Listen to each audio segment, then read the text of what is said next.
warahmatullahi wabarakatuh. Hai semuanya, perkenalkan nama saya Kansa Malia Aska dari SMP Negeri 42 Surabaya. Saya yang mewakili sekolah saya dalam mengikuti perlombaan meresensi buku sekota Surabaya. Buku yang saya gunakan dalam kegiatan resensi ini adalah Elegi Haikal karya Dian Farah. Novel ini diterbitkan oleh penerbit Loftiato tahun 2022. Jumlah halaman dalam buku ini adalah 300 halaman. ISBN dalam buku ini adalah 978-623-3100601. Genre yang digunakan dalam novel ini adalah drama, keluarga, dan psikologis. Cerita Elegi Haikal diawali dengan kehidupan seorang remaja bernama Haikal Hanasta, siswa kelas 3 SMA yang dikenal pintar dan sopan di sekolahnya. Haikal jarang bermasalah. Ia tipe murid yang tenang dan rajin. Namun di balik semua itu, Haikal menyimpan kesepian yang dalam karena tumbuh tanpa kasih sayang dari ibunya. Ibunya adalah Hana Hanasta, seorang wanita karir yang selalu sibuk dengan pekerjaannya. Setiap hari, Haikal hanya bertemu ibunya sebentar, sekedar sarapan pagi atau makan malam. Hubungan mereka hambar, seperti dua orang asing yang tinggal di rumah yang sama. Haikal berusaha keras agar ibunya bangga padanya, belajar giat, berprestasi, dan bersikap yang sopan. Tetapi tidak peduli seberapa keras ia mencoba, senyum dan perhatian dari sang ibu tetap sulit ia dapatkan. Konflik terjadi saat di sekolah. Pak Darto adalah salah satu guru yang sangat dibenci oleh murid-murid yang ada di sekolah. Karena dia sering mencari-cari kesalahan muridnya. Haikal merupakan salah satu yang menjadi sasaran kemarahan Pak Darto, meskipun ia tidak melakukan kesalahan besar. Dari sinilah muncul konflik awal dalam cerita antara Haikal dan Pak Darto. Sampai suatu hari, datanglah guru BK baru bernama Pak Jovan. Sosoknya lembut, penuh empati, dan pandai menenangkan muridnya. Ketika Haikal dimarahi di depan kelas oleh Pak Darto, Pak Jovan membelanya. Sejak saat itu, hubungan mereka mulai dekat.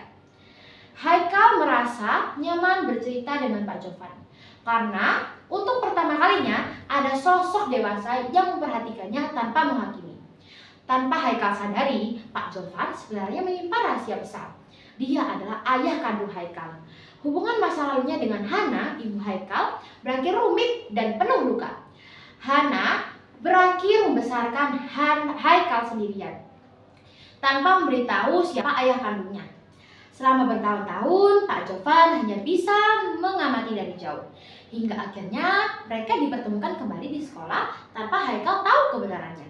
Masuk ke bagian tengah cerita, kehidupan Haikal semakin rumit.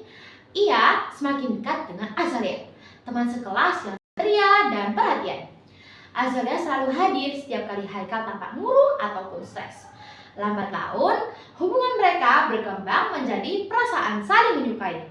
Tetapi di sisi lain, Haikal mulai mencurigai bahwa sikap ibunya dan Pak Jovan yang terlihat saling mengenal. Kecurigaan itu semakin kuat ketika Haikal menemukan beberapa surat dan foto-foto lama di kamar ibunya. Dari situ, ia mulai menyusun potongan masa lalu, hingga akhirnya terungkap bahwa Pak Jovan adalah ayah kandungnya sendiri. Kabar itu membuat Haikal sangat terpukul. Ia merasa dihianati. Orang yang selama ini ia sayangi, yaitu ibunya, dan orang yang selama ini ia percaya, yaitu Pak Jovan, ternyata punya hubungan rahasia besar di balik dirinya. Ia marah, kecewa, dan merasa hidupnya hanya kebohongan besar. Bagian puncak konflik terjadi ketika Haikal akhirnya meluapkan semua emosi pada ibunya. Ia berteriak, menangis, dan mengatakan semua yang selama ini ia pendam. Rasa sepi, rasa tak dianggap, dan rasa sakit karena disembunyikan dari kebenaran. Adegan ini menjadi salah satu momen paling emosional di novel. Setelah itu, hubungan mereka memburuk. Haikal mulai jauh, bahkan sempat tidak mau pulang. Tetapi ketika ibunya jatuh sakit parah, Haikal mulai menyadari bahwa kebencian tidak akan menyembuhkan luka.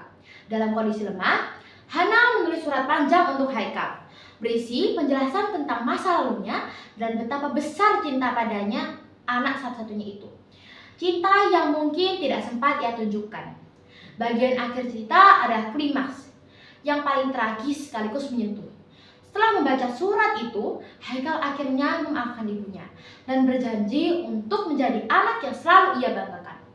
Namun tak lama setelah kedamaian itu datang, Haikal meninggal dunia karena kecelakaan. Novel diakhiri dengan Azalea membaca tulisan terakhir Haikal yang berisi elegi untuk ibunya. Sebuah pesan perpisahan yang menyayat hati tentang cinta, pengorbanan, dan penyesalan. Ada beberapa kekurangan dan kelebihan dari novel ini. Salah satunya adalah kelebihannya yaitu ceritanya emosional sekali. Bisa membuat para pembaca menangis karena konfliknya dekat dengan realita keluarga. Dan kekurangannya adalah tokoh Azalea kurang diceritakan secara detail, padahal penting untuk perubahan karakter Haikal. Adapun pesan moral dalam novel ini yaitu setiap anak hanya ingin dicintai, bukan disalahkan atas kesalahan orang tuanya. Ada pula komentar pribadi saya terhadap novel Elegi Haikal ini.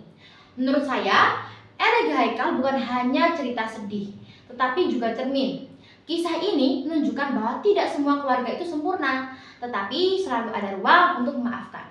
Saya pribadi sangat tersentuh di bagian Haikal menunggu ibunya di depan rumah, berharap dipeluk saat ibunya datang. Adegan itu sederhana, tetapi sangat dalam. Novel ini layak dibaca semua remaja agar kita sadar cinta ibu terkadang tidak selalu bisa ditunjukkan dengan cara yang kita mau. Jadi, mari baca novel karya Dian Farah ini karena ceritanya penuh makna dan bisa membuat kita belajar memahami perasaan orang lain. Sekian dari saya. Wassalamualaikum warahmatullahi wabarakatuh.